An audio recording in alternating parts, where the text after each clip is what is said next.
Hello everyone, and welcome to a new episode, episode 15, of my survival multiplayer Minecraft series on this lovely whitelist.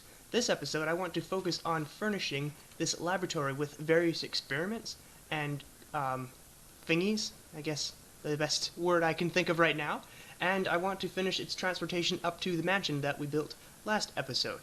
But first, before we begin with this, I want to complete something that I forgot last episode, something that's very important, so we're going to do that real quick right now. That thing being installing windows on my mansion, which, I mean, makes it pretty uncomfortable to live in, I'd think. You know, all the draft and everything, and, you know, no shielding from flying debris, which might be floating around this rather sandy biome. So, I'm going to quickly fill in all the windows and come back then. Geez, I can't believe I forgot it. I even made a point to remember it last time, and then it just kind of slipped away after I got distracted by my cat. And there we have it, a complete mansion finally, with no more drafts. Of course, I don't have doors yet. I should probably actually add those sometime. Okay, anyways, now that we're done this, it's time to move on. And my first, well actually second, order of business is to finally remove this thing and put it in the lab. If you don't know, this thing has been sitting here making cooked chicken for me since I established myself in this area, so for quite a long time. I think about 10 episodes if I'm not mistaken. So it's kind of overdue for a move because it's also kind of in the way. It doesn't look too good, so I'm going to demolish this and I'm going to try to reassemble it somewhere in my laboratory. And while I'm waiting for that thing to fill up with eggs so I can repopulate the chickens once I move it, I thought I'd come over here and retrieve Ginger, who I left here a couple episodes ago when I accidentally had her follow me. Oh, uh-oh. I just back away slowly. Don't go near them, Ginger. Okay. That's a strange sight. Okay, anyways, yeah. So I'm just gonna move her back into the basement where she is most safe and protects me from creepers, and Sandy has company then. So yeah, I'm just gonna do that and hopefully avoid those guys from now on. Well, this is as far as I was able to get her, so she's just going to chill out here for now until I can push her down the stairs. Oh, that sounded bad. I don't mean that in a bad way. Alright, let's go see if we've got any eggs to repopulate. I am having a derpy moment session here. I just tried to walk through the glass wall over there. Yeah. I'm kind of silly today. And we have 3 whole eggs, so I'm going to let this fill up a little bit more because 3 isn't very good odds to spawn a chicken. And then we'll move this thing finally. Well, I was getting a little impatient waiting for eggs, so I just tore the rest of it down and I'm going to rebuild it in there and put the chickens in later on. So yeah, let's do that. Alrighty, here I have assembled the Chicken Cooker 2.0, or the Clucker Cooker 2.0 if you want to refer it to that. I would be absolutely fine with that. It's elongated a little bit in the front, so hopefully the egg throwing won't poke as many chickens up into the lava before they're grown and have drops. So yeah, that's an improvement I've made, hopefully. I watched Vad's video and he did this to his, so maybe it's better, maybe it isn't. I'm not entirely sure, but it still fits in the space, so I did it. I've also improved the clock a bit, made it a bit smaller. It basically goes around and powers this block here, which in turn powers the dispenser, and that's about it. And I've just basically optimized it to look at home in the lab, and I'm pretty proud of this. So I'm going to actually turn the clock off for now while we build other things in here so it doesn't get annoying, and yeah, then fill it with chickens later on. So yeah, I'm super proud of this, and hopefully we should have another stable food source coming in again. So my overarching plan with this room is to essentially fill it out with little tiny mini farms. So obviously I've started with the chicken farm, and I want to do a cactus farm, I want to do a sugarcane farm, a bamboo farm, a kelp farm over here with a little bit more space allocated for it because it is a little bit larger, it demands some more space I think, and then a zombie farm using the zombie spawner under there. So yeah, that's the plan for this. All things green, I guess, except of course the chicken, which is not green. If it was green, that would be bad. That would be very bad. I wouldn't want to eat that. So what I'm going to do now is I'm going to start with these 3 simpler farms because I can just do them off the top of my head. I don't really need to follow any tutorials or do much trial and error because I've done them already. So I'm going to get to that and then come back. So I've come over to Vad's base to pick up some materials because I am severely lacking and he has an oversupply of pretty much everything, as you can see by the absolute enormous amount of chests he has. And I've noticed he has a petrified dog in glass with a memorial. That's pretty funny and worthy, I think, of distraction from the farms. So, here you go. Anyways, now I'm going to go back to the farms.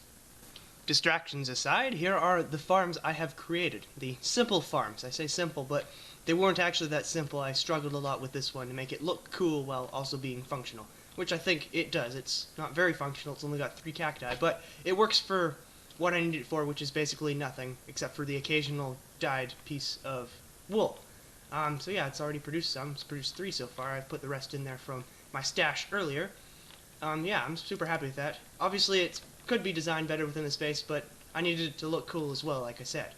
And here we've got the combination of 2 farms. We've got the bamboo farm and the sugarcane farm. The bamboo farm has less space because it grows quite a bit faster than the sugarcane, so it should match up pretty nicely. I guess not. Nope, maybe I should allocate 1 more spot for the sugarcane.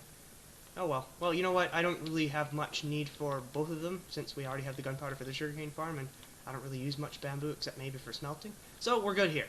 Yeah, and it's just a simple design with a redstone behind the observer powering a block which powers the piston. So, pretty simple stuff. Simple enough for me to understand it, since I'm a redstone noob. And over here we've aesthetically improved the chicken farm, just kind of make it line up the rest. So it's sort of like a big line of machines down a hallway in a room, which hopefully this side will also look like. Speaking of this side, I think it's now appropriate time to move on to the kelp farm, so we're going to do that now. So I've now come up with a compact and tileable design. Tileable means for me that it just can be stacked 1 block at a time in each row, that I'm actually incredibly proud of. Now, it's a lot more simple than I thought it was going to be. It just uses the same mechanic as those farms with the block and the redstone and the observer and the piston. So yeah, it's pretty cool. And this, of course, will be underwater with a water source block there, which will then push flowing water and have the items go into this hopper, and then it will funnel down here. So yeah, I'm super happy with this design. And just like that, here's the farm design complete, minus some iron bars and of course the kelp and the water. So yeah, now I'm just going to add that and see if it actually functions. Hopefully it does, because I'm super proud of it and I don't really want to change it at all. Your boy Kian forgot that pistons actually push blocks as well as other things. Big brain moment right here. And here we are, all complete. It's looking like it is working, so I'm super happy with it. I'm just going to keep an eye on it for a little while, make sure all the items get in properly and there's no or very little wastage, and yeah, then this farm will be marked as done, which makes me pretty proud.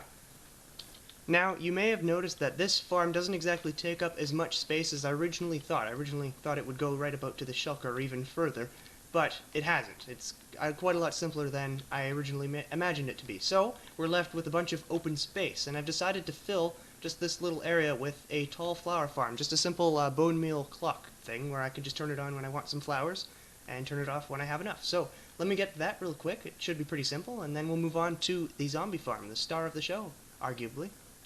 And just like that, we have ourselves a completely unnecessary and redundant flower farm. I mean, it's probably just quicker to bone meal them individually, but here we have something we can just flick a lever and get some stuff. And of course, it's completely inefficient and doesn't have a clock or anything, like I said, but it fills the space, and that's what matters. And while we were in here building our silly little flower farm, the kelp farm was hard at work producing this much kelp, which means it works, which is great. So before we put together the final farm of the room, I'd like to finish off this bubble elevator and hook it up to the house and the surface of the ground up here. So you can see I've started digging here, and essentially what will happen is we'll have a pathway here, which will split off into 2 directions and go into either side of the house, into each of the closets, like I explained last episode. We're also going to extend another bubble column up to the surface so we can travel up 2 ways. So we're going to do that right now. And of course, since the mansion is pretty far that way, we're going to have to extend a little bit of corridor here. So that's why this is here. It's not just going to be a small little area, it's going to be quite large because of the way it's set out. So this was wholly unexpected. I had no idea that I was right in the middle of the little army Sky Eagle set up for me. So yeah, now I have a little bit of a friend down here, and I think I'm going to keep him. So my underground water elevator passageway thingy is now complete, and we are located currently in the mansion on the top of my base. And say, for example, I want to go in that room, but I don't feel like opening those doors for whatever reason. Maybe there's a mob or something here that I am deathly afraid of. So I can just head into here, close this door, drop down here into the pathway, run along here, and appear on the other side, and then voila, we are in the closet of the other room. And yeah, so we can transfer here. Can't go back down this way, of course, so we'll have to go back down the other way. But say, for example, I'm fine with here now, but I don't want to enter that room. I can run to this side over here and enter this pathway right here, where I can simply drop down into the hallway this way. Unfortunately, I had to remove the sheep head, the sheep armor stand, because I couldn't get it to move the way I wanted to. The book wasn't working for some reason, so I just had to destroy it and replace it upstairs, which I did. And here we can travel up here, so here it is right here. So yeah, I'm super happy with it. So now, what I want to do is I want to finally move on to the zombie grinder. Here we are in my stone quarry, and this is the zombie spawner in question. Now, it's almost directly below the area that I want to build it in, so it's super convenient. It's not going to be super complex either. I think I'm just going to have a bunch of water streams basically funneling the zombies that do spawn into a water tube, which will then be push them up into the room, and then we can kill them there. So it's pretty simple, so I'm going to start setting up this bottom part first. So to begin with, of course, we do need a destination to funnel the zombies, so I've gone upstairs and dug the hole where I want them to go, where I want the bubble column to be, and just dug straight down, and here we are in the spawning chamber. So I'm going to make a bubble column right here, and then hopefully have everything funnel towards it. It's going to take a little bit of trickery since, it's pretty close to the spawner, but we can always remove the floor and bring it down some levels so there's more room, and I think I'm going to do that, so yeah.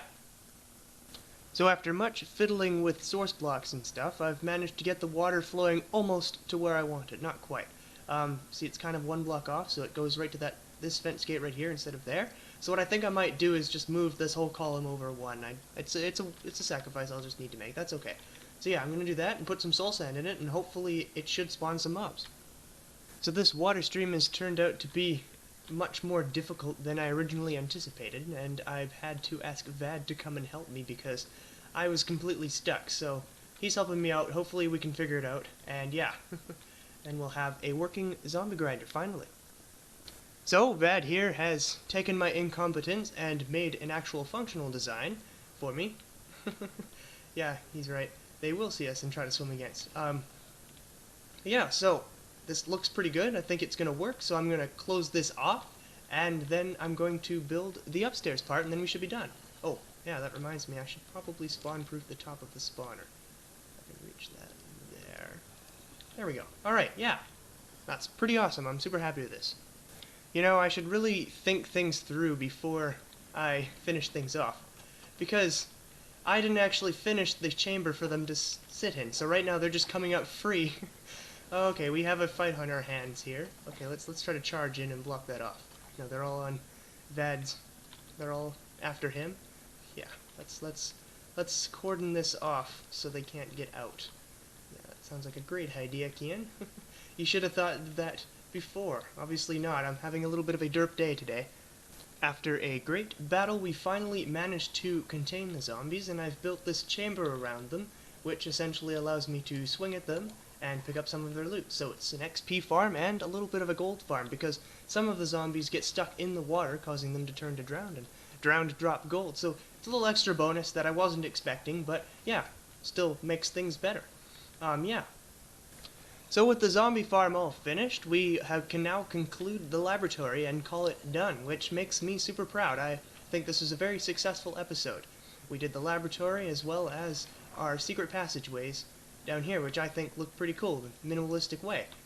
So yeah, that's pretty nice. Pretty successful episode. Before I end, however, I just want to point out that we will be ending this season soon. It was sort of a testing season. We don't really have that many players. The server wasn't very reliable. It kind of flopped in many ways, and in many ways it succeeded greatly beyond any of our expectations. But we're going to be ending soon, so we can move on to greater things in a new world with more people potentially and a better platform. So in the next few episodes, expect kind of a winding down / conclusion sort of storyline. Not really storyline. where we will end by fighting an ender dragon. So yeah, just thought I'd put that out there. And you might be wondering now with that knowledge in your head, well, why did you put these farms together now, Kian, when things are almost done? Well, you see, I'm not very good at planning, so yeah, this just turned out the way it did because I don't have any foresight in the matter, and I'm still an amateur when it comes to YouTube and all that. So yeah, and with that said, time to wrap up. So hope you enjoyed. If you enjoyed, leave a like or subscribe. I'd really appreciate it, and see you next time. Goodbye. Have a fantastic day.